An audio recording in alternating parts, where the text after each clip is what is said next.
பார்த்து பார்த்து ப்ரோ. அடிச்சிச்சு வேறு லெவல் ப்ரோ.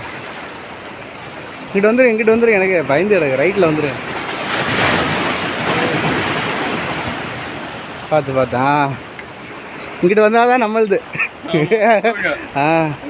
முழுங்கிடுச்சியா அப்படியே சைடில் மாட்டு வந்துருக்கோ. இன்னும் உயிரோடு கிடக்குறான், உள்ளே கிடக்குறான் ஒருத்தன். பாருங்க காய்ஸ், ஒரு 1/2 கிலோ சைஸ் இருக்குமா? 1/2 கிலோ சைஸ். இந்த பாருங்க காட்டுங்க, மொத்தமாக லாஸ்ட்டாக காட்டுறோம். இப்போதைக்கு ஸ்டாப் பண்ணுறோம்.